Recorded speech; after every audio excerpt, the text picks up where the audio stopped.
Hello and welcome back to my channel, and welcome to today's third video in the SCT Sampler scrapbooking series that I'm doing with my lovely friend Becky. So originally, and you will have noticed that through this I've been doing the videos that are all appearing today on different days. You will notice by the way I'm speaking that Becky and I have been speaking to one another, adjusting and seeing where we're going to go with this series. And therefore you will notice that I'm here today with an 8.5 by 11 page. We'll do a card afterwards, and I will be prolonging and continuing. One thing I have really noticed is these little kits. Now, I've used them here and there. I've been subscribed to the sampler, I think, since the very beginning. So is that more than 2 years now? I've used bits and pieces, and I've sort of used it as a sampler, taking a sampling out of it and using it here and there and just integrating it into my everyday scrapping. I have never taken a kit and decided to see what I could get, basically just using that kit as my focus and then just bringing in a few little items here and there from my stash. Well, I'm going to tell you, and I've been wanting to do it when I saw Laura do it and Jen do it, and all the beautiful projects that they got done with it. I kept wanting to do it, and it wasn't until Becky said, let's, that I did. And I have got to tell you, there is a lot in these kits. So I'm going to show you my 8.5 by 11. I'm going to show you a card, and then I will try.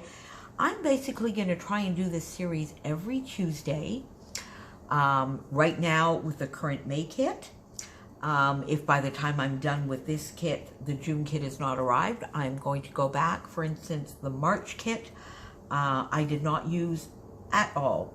Unfortunately, the April kit, I guess with all of the craziness going on here, and some of the difficulties with Canada Post, the April one has not shown up here yet.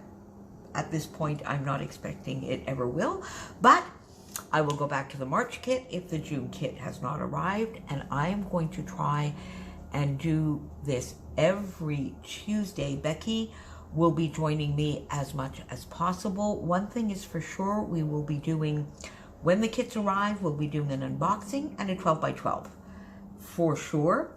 And at the end, we will both be doing a review of everything that we got done and our little leftovers. And in between that, we will pop on here on Tuesdays whenever we can.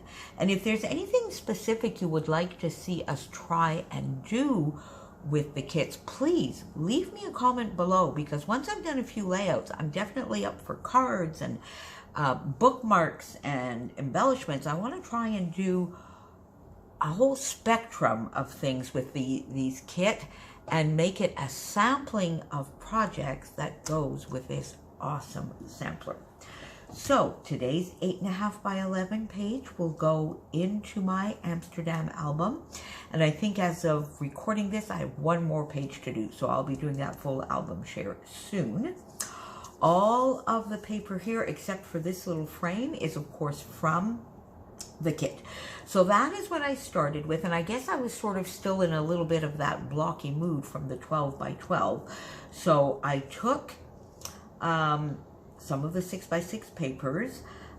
In reality, I took 3, and I cut some blocks. I started by cutting them to 4 by 6. This paper I did 4 by 6. This I used what was left over from my 12 by 12 page and used it pretty much at the size that it was in. And I arranged my paper in block form on a piece of craft cardstock from my stash. And it all looked a little bit plain. It all faded into one another. So the first thing that I did is get my Becky rose gold glaze out. my lovely little Kaiser Craft butterfly stencil. That was also a focus stencil, I think in April, but I had said I was going to keep it going. And I put a little bit of rose gold stenciling on my craft paper. That already made it feel a little bit more colorful and a little brighter to me. I then went into my stash and found this older Stampin' Up! Pattern paper, which I gutted, of course, and then framed the layout. And then I took an inside piece of this and I sort of framed this lovely pattern paper, because really it just faded into the other one. And I framed it there, and then I felt a whole lot better. I found it was still a very neutral type layout, but that there was a little bit more pop. So I got all of that down on my page, framed my two little photos in, I think it's Calypso Coral cardstock, and got those placed on the page. And this is, as the title implies, a day at the Van Gogh Museum in Amsterdam. I used my happy life, and these are gold letters. So I got a little bit here at the top, a day at the Van Gogh Museum. So, and this I take a little bit of a page out of my lovely friend Christy, who often starts a title at the top and brings it down below, and I love it. It frames things, I find. It also can act a little bit as a little bit of journaling. So I put that there. And then I wanted to do a little bit of embellishment, not too much. This sticker comes from the kit, The Good Life, and it brought in a little bit of the green that was in the photo. So I got that down here. I went into that Maggie Holmes chipboard, a couple of the chipboard pieces that survived my deciding whether I was going to keep it or not. Put that on because the colors match, and it just looks like the little birdie telling you, a day at the Van Gogh Museum. This vellum piece from the kit, and this gold foiled tab from the kit. And the little bit of journaling that I put is simply a lovely and full day of art and culture. Now, I might come back and write a little bit more here when I get everything into the album, because I think it was such a beautiful day. I do love Van Gogh. He was not one of my go-to artists, or I mean, I'm very, very much a Monet fan, but I do love his work. But it really was a full day, and it's really worth spending the time at this museum. Very, very inexpensive. And what I really wanted to say here is it definitely needs a full day. And I think I might, just for the fun of it, I think I might go get a few of his paintings on Google.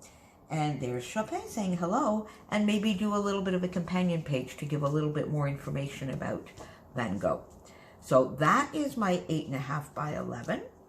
I then, as I had been telling you, I was going to get a card done. So I have got a card done with, when I did use the lovely embossing folder and these dies from my stash. And I was trying to figure out how to get it done. So I did something very, very simple. I just layered these two die cut pieces and the die cut that comes from the kit right on top, and just have a lovely, easy, flat card that I can easily get into the mail. So I didn't put any enamel dots or anything like that on it, but it's just a fun card. And I still have these two pieces left here that I can use. These are the smaller die cuts, and I might just do the same kind of thing. Or maybe this one here, but then I would use a different color here. I don't know that I want to bring in some yellow. What do you think? Give me your ideas in the comments below. But so there you go. And then I said, you know, I'll do maybe a few more things, but look at everything that I have left. So I still have, so I've got a lot because, as I said, I did some 4x6 with a sheet. So I still have, look at all of this that I have left that I can eat. These I can definitely use as cards. So I can use these as strips on another layout. I still also have quite a few pieces, little bits from the ephemera. there. I have pretty much all of the journaling cards, the tag, the postcard is left. And I have 5 full sheets of gorgeous pattern paper left. So that's what told me, that's why I wrote to Becky and I said, I've got to just keep this series going. So I will be back next Tuesday. We'll get this all in order here with some more goodies from this lovely, lovely kit. I will, of course, have Becky linked down below. She will have a few videos up today as well. She will join in next week if she can. But then the week after, or even the week after that, we will definitely be back with our leftovers. So tell me, are you as surprised as I am with how much is in these sampler kits? Are you already a subscriber to the sampler? If you are, leave me some comments down below and let me know what you do with your sampler. A lot of people, at least Becky had the feeling, and I think she was probably right, that a lot of people tend to use it for cards. Tell me, if you're a sampler subscriber, tell me what you do with your kit and link me up to some of your projects. And I will be back with some more SCT sampler scrapbooking next week. Thanks for being here. Bye, friends.